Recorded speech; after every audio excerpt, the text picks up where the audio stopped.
In this episode, I speak to Ian Quick about his journey in project management, project delivery, how he got into it, and also alliancing. And it's quite fascinating.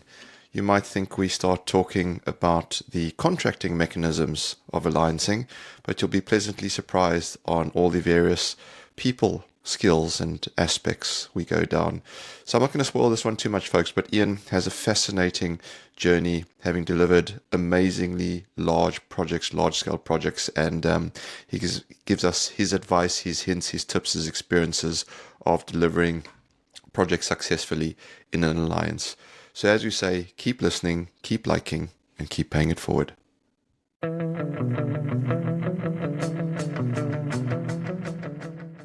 Hello, and welcome back to another episode of the Project Chatter podcast. We're nearing the 200s, which is amazing for us. No Val in this one because I am in a different time zone and he's fast asleep while we're recording this. But I am here with an amazing guest, Mr. Ian Quick. Welcome to the podcast. Hello, thank you for the welcome. It's our pleasure. Before we get on with it, just for those that are watching us, we've got a lovely bottle of Yamazaki single malt Japanese whiskey here, which we're sipping on. And as always, we always like to share with the listeners and the viewers what our tipple is while we talk about projects in general. But for those of us that don't know you, I know you obviously, Ian. Can you share with us your origin story? How did you get into projects? What are you doing now? Who are you? Who is Ian Quick? So, where do I go back to? I've always worked in and around projects. It's about 20 years old. I kind of had travel around Australia. I came back, struggled to get a job in the 90s and ended up working on site in projects. And I landed a massive job just outside York. Worked there for a lot of years. And then I got the opportunity to just kind of move to Railtrack it was at the time. And we moved. I said to my wife, it's a good opportunity. The reason I went to Railtrack, I think, was to do some further education. So I joined as an engineer and in the asset management team. And within a year, attempted to work on projects. So they were in the same office as us. And I was like, that feels a lot different, a bit more exciting. Started working in projects as an engineer and lasted for about a year until a guy called Andy Gent who came up to me and went, Ian, do you fancy being a project manager? And I went, I don't know if I can do that, Andy. It seems a little bit too complicated and serious for my liking. I'm quite happy in my engineering little bubble. But he promised to give me the support, which he did. And I kind of moved into project management and I never looked back. So I worked for 20 years in project management for Network Rail. Managed in their renewals team in Eastern region. Worked in the buildings team. Took on some of the civils team. Took on the Scottish region. And everything was, hunky-dory. Then moved down to Peterborough to manage the G&G Alliance. And that was a real difference for me because I think up until then I was used to work in a certain way. We were the client and we had a supply chain that was very close. We collaborated closely with them. Small jobs, but lots of them. Out tendering in the market, using the tender process to drive the best value or the best price, not necessarily the best value. And then I kind of got this opportunity or thrusted upon me to go down to Peterborough and create this alliance to the Great North, Great Eastern route upgrade. And talk about out of my comfort zone. It was really different. Straight away, I was at the forefront. I was representing the supply chain. So I went in as alliance director. We had to build an office. We had to build the team. Project at the time was about £300 million. Wow. Which was big. It was sizable program of works at the time. And it was upgrading the line between Peterborough and Doncaster via Lincoln. It was multidiscipline and everything.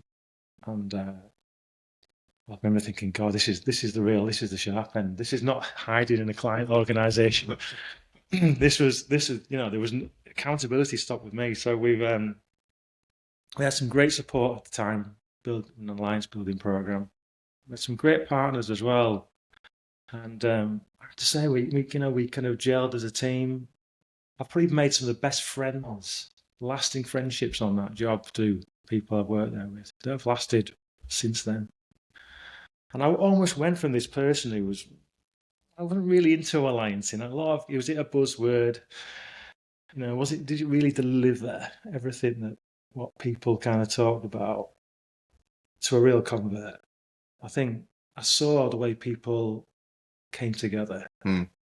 We had a real sense of purpose. We had a common mission. We created an environment where the barriers came down.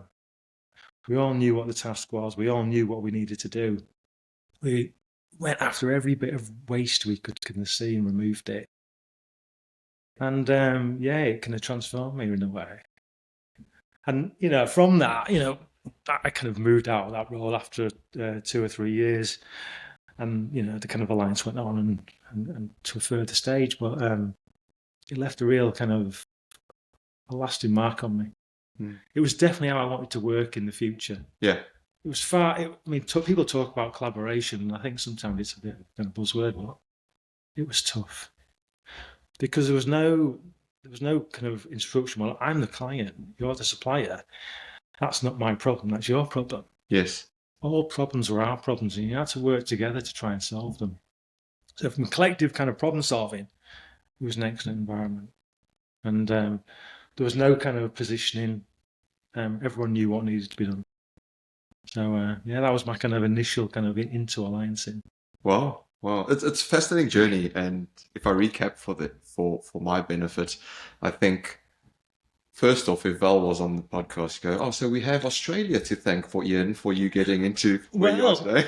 I mean, the amount of time I kind of heard the word Australian alliances, especially in those early years, because Australia had got into alliancing very, very early. I think alliancing came out of BP in the North Sea. Yeah.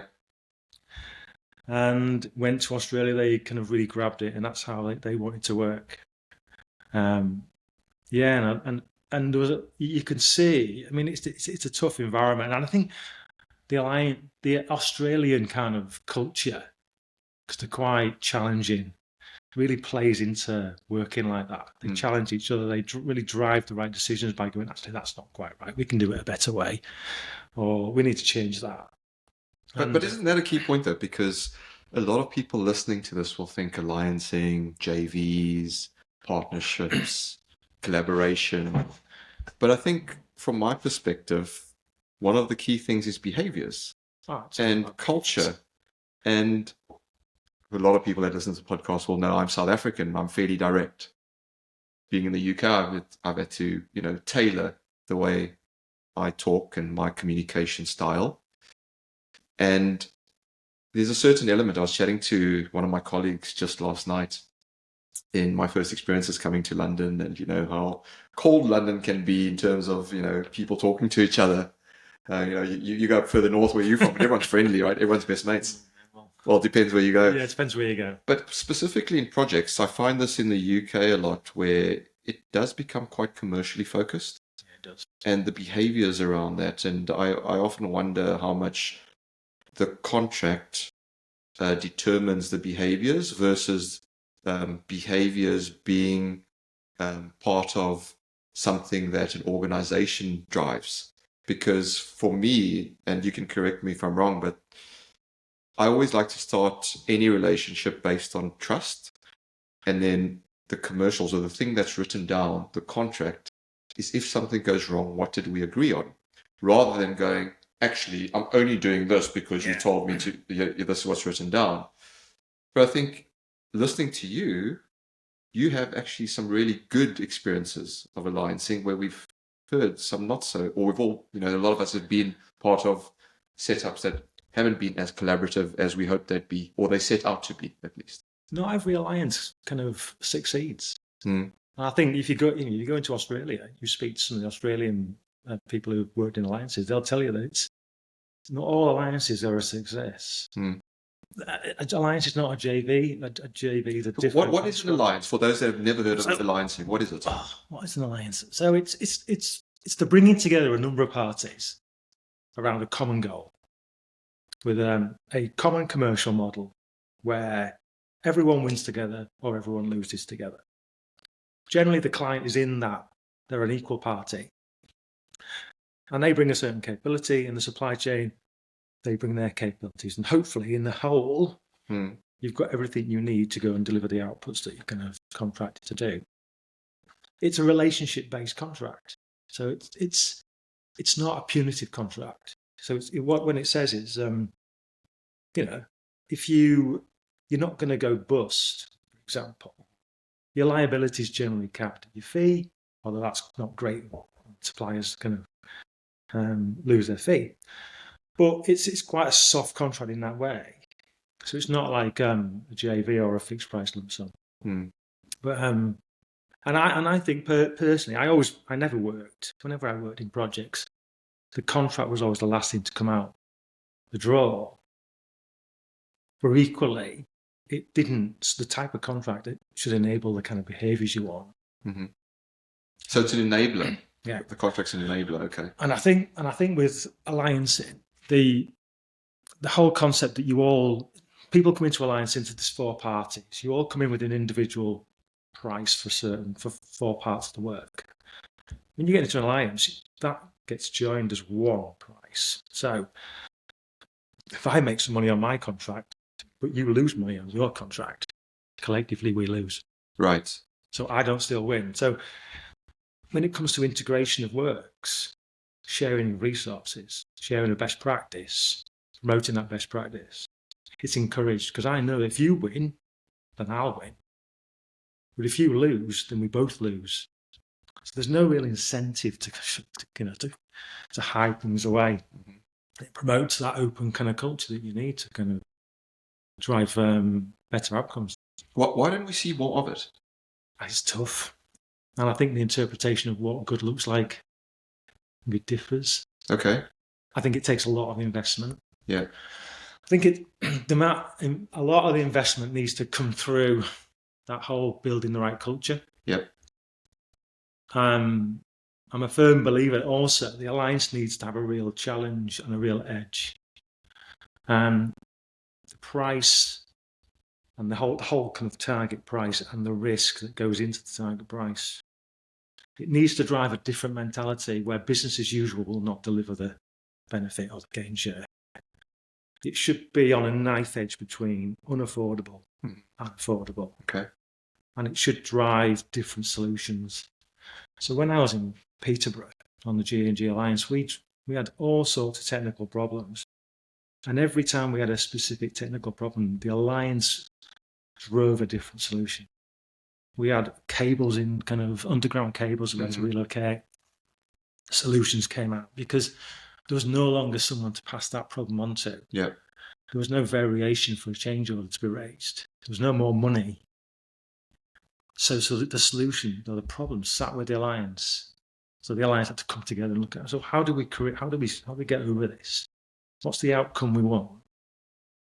What's the limit? What's the minimum amount of scope we can build? Because that's where the money comes from. To kind of sort the problem or create the output. So I think it's tough. It's a tough environment. And it is one of the, I guess, not blockers, but one of the challenges you'd find. Because imagine, we're not talking about individuals here. We're talking about large organizations coming together that have their own set of values, behaviors, culture, subcultures. And now you bring this all together. Yeah. You're colliding all of these shapes and sizes together, and you go make it work. And you're meant to leave you're like shed a skin. Yeah.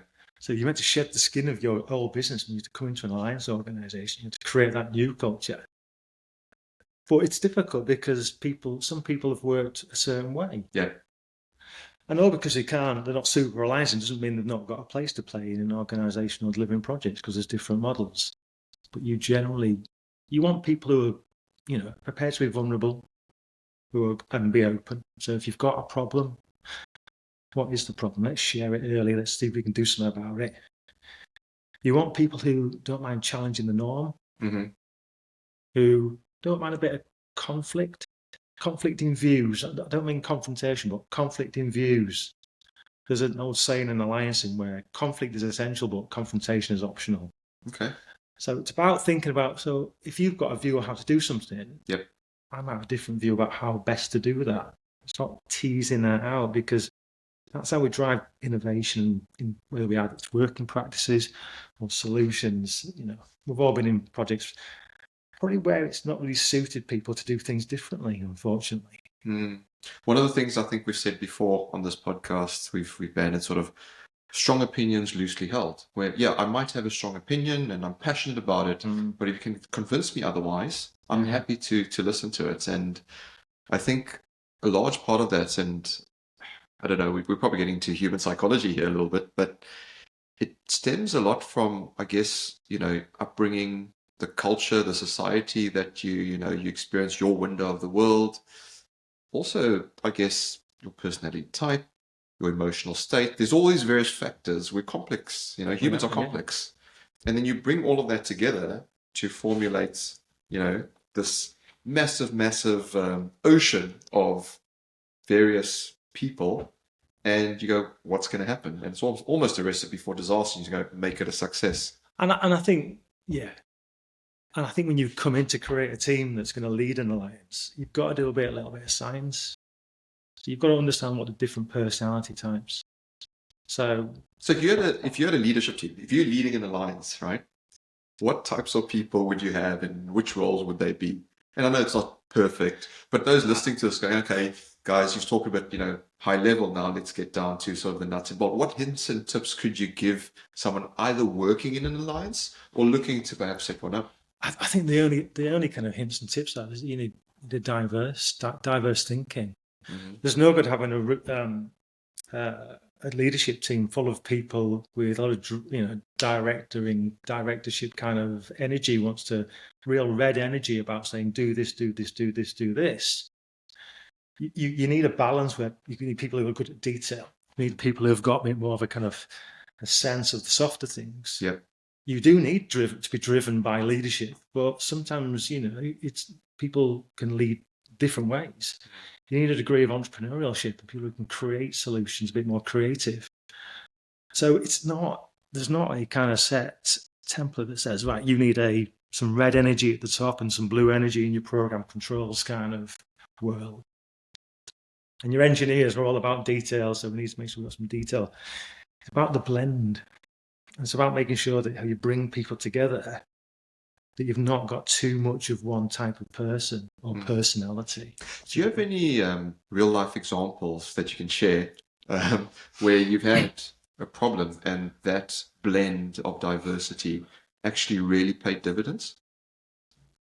I think most of us have all been in a situation where we thought we knew what the solution was, where we've sat down with a group and maybe at the end of the meeting, someone's in the corner who's not said much, and you go, actually, can we just go around the table and what's your views? And then all of a sudden at the end of the meeting, that person doesn't really say much, and they come out with this gem. Yeah.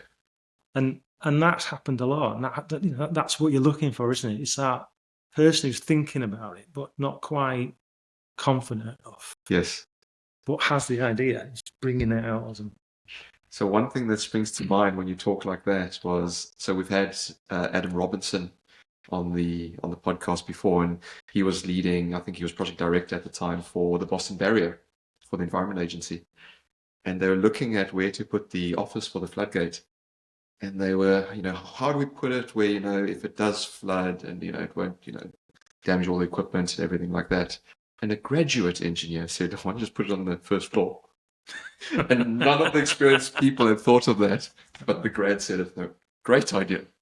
And then, we started talking about creating that psychological safety. And I know these are all sort of buzzwords, but I think what you're explaining is bringing it to life.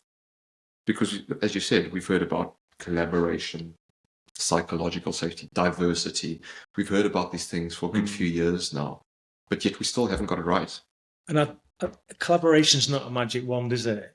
if you've been, I mean, I break collaboration down to a number of behaviors.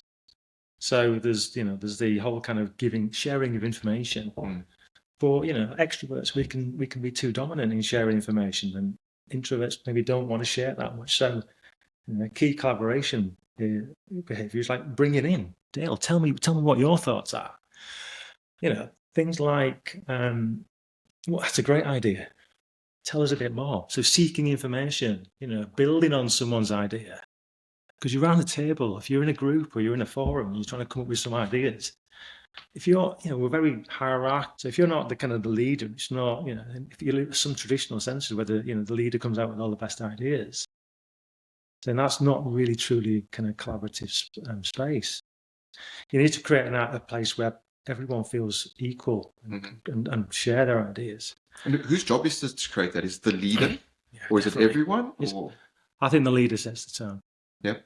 If you're the alliance director or the program director,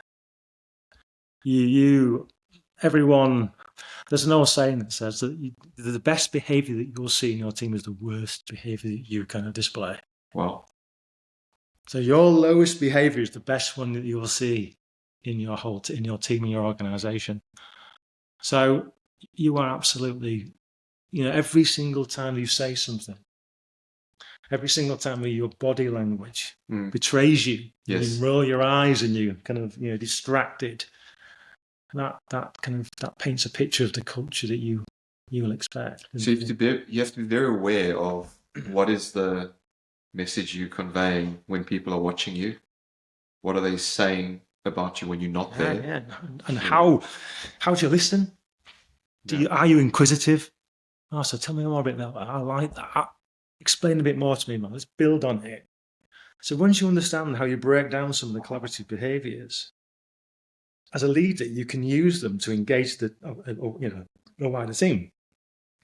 Things like summarizing. How many times have we been in a room with a problem and we've just gone off on a tangent? Someone needs to bring it back and go, actually, let's just summarize where we're up to. Let's just see what is it, what we're trying to solve. Yeah. That's a rare little, that's bringing us back. Are we on track? Have we got all we need? Do we need to sit around here for another half an hour to speak any further? So understanding what collaboration looks like in that sense are key tools when you're in that kind of environment. And I would argue that you don't just use those behaviors in the alliance. You should be using those behaviors in any kind of environment where you're working with people. Yeah, and it's interesting because as a leader, for me certainly, you're continuously assessing what you've done and how effective your actions were. And when I say actions, I don't just mean physical actions. It could be anything, right? Like things you put in place, decisions you make. And there's, you're constantly grappling, I think, with this line you have to tread between carrot and stick as well. Yeah. And, we've spoken offline about spiky chair moments, and there's time and place for things like that and holding people to account. Your own leadership journey, are there any sort of stories, anecdotes you can share from how you've evolved on your leadership journey?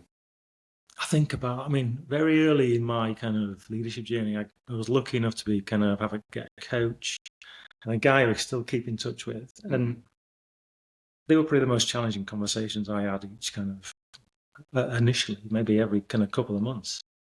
So, it's things around accountability. I remember him saying to me, accountability needs to be unambiguous. Accountability needs to be accepted. I was always in the space, and if you've managed teams, and if I go back 10, 15 years, it's kind of you place accountability on people. You cascade it down, and you're accountable for doing that task. And if you don't do it, I'm going to hold you to account. That person needs to accept that accountability and needs to accept, the consequences that come with it. And I think that took me a while to really kind of understand, to be honest. And how various language we use can lead people to think that we're not accountable or we don't accept that accountability. What sort of language is that? Because it's when people, and I've used this before in the past, and I'm pretty guilty of it. We talk about they, right? And we don't really talk about what I should and my responsibility and what I will do to sort it out. We often talk about they as an entity. Yes. And it's their fault. Who's they? No one ever knows who they are. It's a barrier. It's an excuse that we create ourselves, maybe subconsciously, to almost like a safety blanket. I think if it all goes wrong, we can say, actually, it wasn't me. Mm-hmm. It was them. So we're talking about ownership there, right? And owning what you're accountable for, because I guess it's easier to go, well, I'm going to hold you to account. And then how do you hold yourself to account? Well, you've got to own your role, own your piece in the puzzle, if I can put it that way. And it's difficult at times because when things go wrong, when shit happens, it's really difficult to put yourself in the limelight, right? But for me, you'd rather do it before someone else does it, to say, shit, I fucked up here. Yeah, I mean, I think, again, go back 10 to 15 years, if you mention the word vulnerability, you'd be kind of laughed out of the room. If people were saying, actually, yeah, you were never encouraged to be vulnerable. So therefore being open and sharing about why something happened and taking that accountability became almost, it worked against it. You're almost kind of creating a narrative that says, oh, this is why it never happened. Yes. I think nowadays we're comfortable sharing our vulnerabilities. People are encouraged to be more vulnerable. And to be honest, as leaders, I mean, I remember sharing, I led the initial phase of the Trans-Pennine route upgrade in the development phase. And I remember standing up in front of all my kind of team. And I said, this program scares me every single morning I get out of bed and look in the mirror and I think, it's huge. And am I good enough? Am I good enough to do this job? And when you share that with a group of people, I mean, straight away they're going, bloody hell. If he can do it, then we can do it. So, do you think the construction industry's moved enough now away from the macho, I have to be a man? Well, I have some of my children work in the construction industry, and I don't think so. But I think it's taking steps. For the first time, last 5 years, people are now talking about mental health and well-being in a positive, not in a positive way, but acceptance way, rather than something that was never mentioned. Back in 2000, when I started life in projects, if you mentioned that you were stressed or you tried to be vulnerable, it'd be, well, that person's kind of, we're giving him too much responsibility. Let's just park him in a role where it's a bit more suitable for him. Nowadays, it's not seen as a weakness. It's seen as more of a strength, and it's through different industries as well. So there's a lot on things like social media about vulnerability, a lot in the leadership space about the power that leaders can have by showing that vulnerability, and you're giving. I think most importantly, you're giving your people permission to be vulnerable. Yes. So if you're vulnerable, they can be vulnerable. And it comes back to your worst behavior being the best you're going to see. So if you constantly create, role model some of these behaviors, you're more likely to see them coming back. And to those that say, well, you need strong leadership, you need to, show the way, you need to, be the light. And how do you, I guess, tread that line, to those that might say, well, vulnerability is just showing that you're soft and you're a walkover, because it's not in reality, but there will be some that say that. I mean, I think you can still show vulnerability. Can you give us an example of what that might be? You've given one, like, I'm shit scared, but how does that translate then into, or do you have a real life example of where you've done that and someone's come back to you, one of your team and gone, geez. I used to have people who worked for me and said, I was really inspired when you kind of said that, you shared your vulnerabilities. And you're like, wow. First of all, no one's really said that to me before. Yeah. So it makes you think. I mean, back when we started the Trans-Pennine project in 2017, forming a team for such a large program of development in such a short space of time. People came back and went, I'm kind of a bit inspired about that. I remember thinking, bloody hell, I didn't think it'd have this much effect. Yes. But it does. Yeah, and I think for me, just listening to you there, vulnerability doesn't mean you don't have to give direction. Because as a leader, you still have to give direction. But I heard it from, an ex-Navy commander. He said, you know what?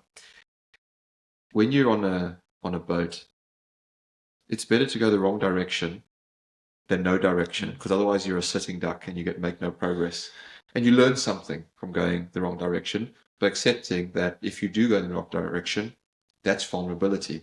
To go, I made the wrong decision, but we've learned that's not the right way to go. And it's easy to say, look, I'm quite unsure about what direction we need to take, but I'm willing to listen to what people have to say. And at the end of that discussion, I'll then kind of make a decision.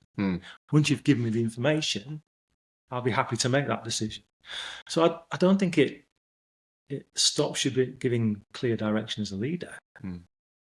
I mean, to be perfectly honest, I think it helps you empower people, because a lot more decision making needs to happen lower down in organizations. People need to feel empowered, and I think that's what alliancing does, really. If you get it right, it empowers people to make decisions for the common good based on a set of basic principles. What does empowerment look like when it operates well? Because it's easy for me to say, I empower you, and then... I think for me, in my younger days, I always understood what my delegate authority was, my decision-making boundaries were. Okay. What was expected of me? How much could I sign off as a project manager? What were the boundaries that existed that I needed to work within? And then I could go off and do that. And then I could come back and go, actually, I need some help. Yes. If you don't give those clear parameters, and people don't have that clarity, and they come back all the time seeking, is this all right? Am I doing the right thing? I mean, some people do need coaching and kind of mentoring in that space. It's a different conversation, isn't it? That's a supportive conversation rather than setting targets and giving instructions. And I think I always liked, probably a little bit too much, but I always liked to have those parameters and have the autonomy to get on and create inside those boundaries. And what I would create and how I would work were very different to other people. Yes. So I liked the freedom to kind of work how I felt got the best out of me. So I'm quite creative. I like creating new stuff. I've got a lot of creative energy. I'm quite directive. I'm not a detail person, although I do like detail, but I'm not naturally a detail person. It's something I've learned as a learned behaviour. I suppose my area of growth needed to be around how I am as a personal perspective. How empathetic am I? What's my emotional intelligence like? Because sometimes you can get people who are quite directive, and they just do as I tell you, and they're not interested to hear anything else. So that's, I suppose, the difference in age and experience and awareness. People giving you feedback and saying, actually, when we sat there and we were talking about something, and I was trying to tell you about a good idea, and you got your phone out and you started looking at your emails or whatever it was, and I knew that you weren't as interested. And so, or you said something in a meeting and I sat there and rolled my eyes, or I was distracted. Understanding how you impact people through your emotional intelligence, I think, is something I maybe came across in later on in my career. I was probably a bit bullish in the early part of my career. Okay. A bit too much red energy and decision making and direction. Less kind of looking for the room to collaborate, which is probably why I kind of found the initial jump into alliancing so fascinating, really, because it was maybe a new way of working that it tested me, challenged me, scared the life out of me. But the rewards were great. Yeah, it's interesting because probably a lot of those that started listening to this episode were expecting us to talk about the contracting mechanisms of alliancing. And this is unscripted, No. yet we've gone totally down behaviors, cultures, leadership route of alliancing being successful. And I just wonder then, for those that don't know, do you prescribe behaviors in an alliancing contract? These are the behaviors expected. Would you go that far? Do you go that far? I think you set. I think so. I think you set principles. Mm-hmm. So you'll say that principle number one, and we make a decision. We don't accept a win-lose. Where we can't win together, we have to lose together, and that's one principle. Other principle, best athlete. So if we have a group of people, who are the best people? So instead of having a client organization, a supply chain, and some sub-supply chain, and a designer, who's the best person to be the actual design manager of all that? Who's the best person to be the commercial director? Who's the best person to be the program director? Based on merit, experience, and capability, not based on the contract. Yes. So I think in my early days, I played a lot of contract management. And then I think as we moved on in the years, it became more aligned, the collaboration. Yes. And it became a bit more program management, project management. It's interesting because you're talking about principles there and setting those principles together collectively, agreeing those principles, but those principles will drive the behaviors that you seek and the ways in which you interact with each other and work with each other. It's an important part of the alliance environment where you'll put the principles up on the wall. You'll hold each other to account and say, oh, hold on a minute, Dale. This piece of work we're doing this weekend, if we do it that way, well, I'm going to lose and you're going to win. Yeah. I know I'm simplifying it. Sure, yeah. And one of our principles on the wall says that we'll always look for a win-win or a lose-lose. We won't accept a win-lose environment. That can be quite a powerful thing. So the principles sit within a charter. So there's a vision. So what's the end state? Where do we want to be? What's the mission? What we're here to do? So that's the what. How are we going to work together to do it? This is how we're going to work. You'll put some values in there like respect, determination. You might want to have a bit of fun along the way. So, but that'll be a joint charter. So the charter sits with the alliance board, a board that's constructed that oversees the alliance. And it's made up of people from all of the components of the alliance. So every partner will sit on the board. And the board's kind of responsibilities are to make sure that there's a charter. Yes. And then you live and breathe the charter. How do you engender it? How do you get a culture that aligns to it? It seems a little bit, I don't know, it's simple as that, but it's about having instead of just leaving it in a piece of paper in a file, part of a tender document. Yes.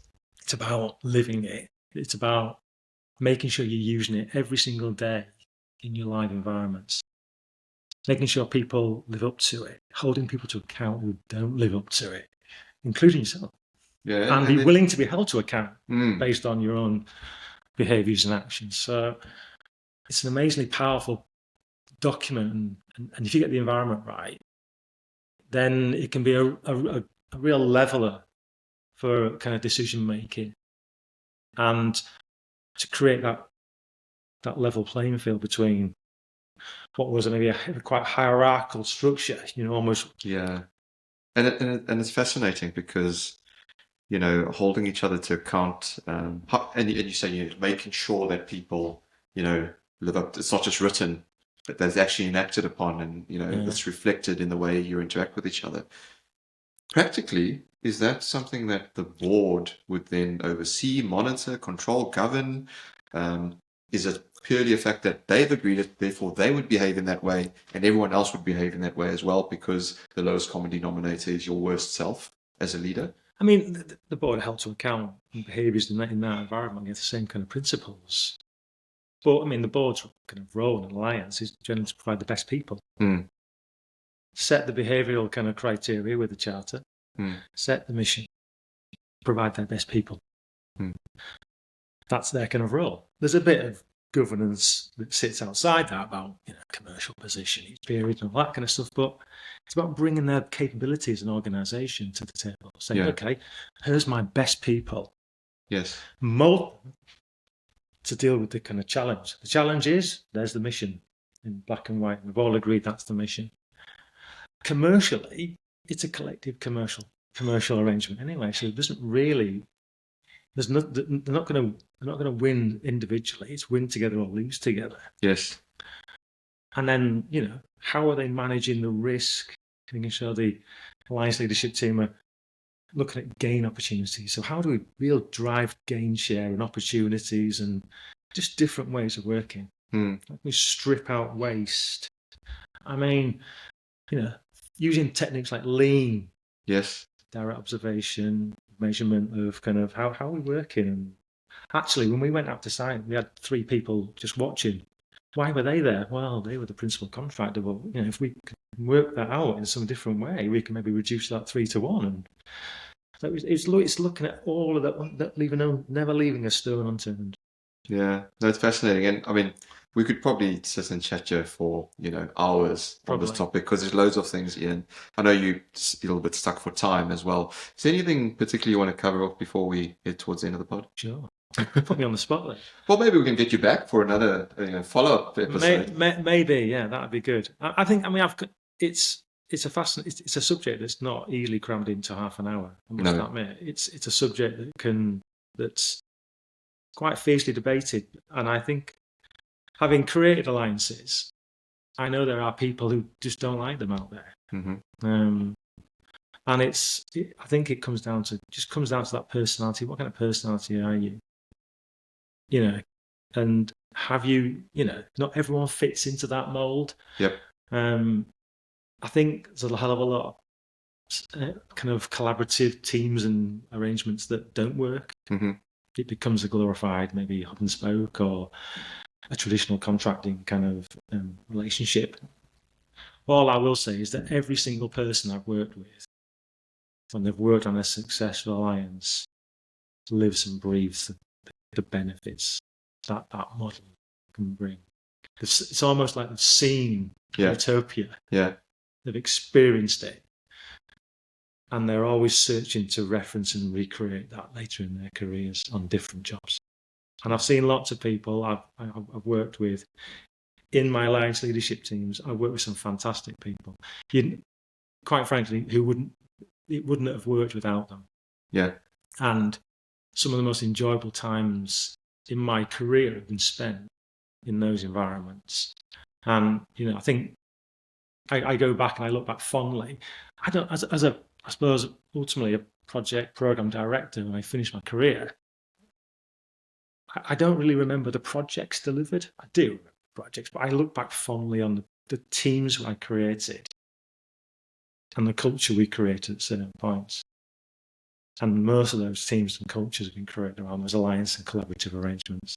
It's amazing. And I think the relationships that you develop out of them are lifetime relationships. They no longer become work relationships. They're friends. They're friendships that endure when the project finishes. I keep in touch with many people I've worked with in those environments in the past. That said, I've keep in touch with people who have worked collaboratively in the past, not just in alliancing, and I think it's almost like we've all seen how good it can be, and everyone has the same kind of view. So it's nice in that way, because you think the legacy I think you leave is the people that you've developed and you've created and who love this kind of model have gone off and done it again. And if we can get more people working in that way, I think construction has got some tremendous challenges around productivity, around sustainability, and affordability. And I think if you go back in the last 30 years, the construction industry's productivity has never increased. There's got to be a different way of driving improvements. And I just don't think. I think probably alliances in integral part of that. Yeah, awesome. And look, we'll probably tap into some of your network to get them on the podcast as well as guests. It sounds like some fantastic people you've worked with. Well, I mean, some amazing people, I'd say. Yeah, at every level, amazing people. But look, it's heading towards the end of the pod because I know you pushed for time. but it's your first time on the podcast. So Fiverr is something we usually do with anyone with their first appearance. Fiverr is a pop quiz. All right. Okay. And usually Martin's here to ask them and he's got them written down, but I'm going to do them off the top of my head. Go on then. So I'll start off with any book recommendations for listeners. The Book Thief. The Book Thief? Why? Although I am just reading, some of Bob Mortimer's books. Okay. And they're very good. I forget who The Book Thief's by, but it was quite a moving story about a young girl in Germany in the 1940s. And, having grown up in this country around that, I suppose post-war years, but, never really understood how it affected other people, other countries. That's quite a good one. Biggest misconception about alliancing? That it's easy. That was the easy one. Are leaders born or made? We had differing answers on those ones from different guests. I was lucky enough to have a tremendous amount of leadership training and development in Network Rail, a massive amount of leadership training and development, and I'll always be thankful for that. And the benefits that I took into my own private life from that leadership training, that all about self-awareness and stuff, have just been. I've been married for 30 years, and one of the reasons why I've been married for 30 years is was that reflection, that mirror that kind of got put to me about this is the kind of person you are. So I think they're made. Saying that, I think at some point someone came to me and said, "Will you do something?" Yeah. And at that point in time, I was perfectly happy what I was doing. And someone came and said, "Will you come and do this and step into this leadership role?" So I think there's a little bit about the dinner party question. If you had 3 people, dead or alive, that you could have at the dinner party, who would they be? People, cycling fans. Eddie Merckx, no. Bernardino, cycling. I'm a big Liverpool fan as well, so if you ask me again in 5 minutes, I'll probably come up with a different people. And final one that's a bit fun. What would you tell your 10-year-old self? Don't be worried about making mistakes. Don't bounce back after mistakes. Don't be afraid of making changes when things don't work out. And follow your heart. Don't do something you don't enjoy. I've been lucky enough to do something for all of my career that I absolutely loved. I bounced out of bed every morning, most mornings, and I enjoyed going to work every day, and I still do in that sense, in that environment. And I couldn't comprehend doing something I didn't love. So do something you love. Awesome. Ian Quick, thank you so much for coming on the Project Shadow podcast. It's been an absolute pleasure to have you. We'd love to have you back. We'd love to have your network on the podcast as well. So that's how we get our future guests. Okay. I know a few people that might fancy a run. Awesome. The whiskey's been great, folks. Yeah. Thank you for joining us on this episode. There you have it. It is the end of this episode. If you do like what you've heard, please do help us pay it forward and share a link to this episode on your favorite social media. Once again, a massive thank you to our guest, Ian Quick. Thank you all for listening. Till next time, we say stay safe, be disruptive, and have fun doing it. From all of us, it's bye for now.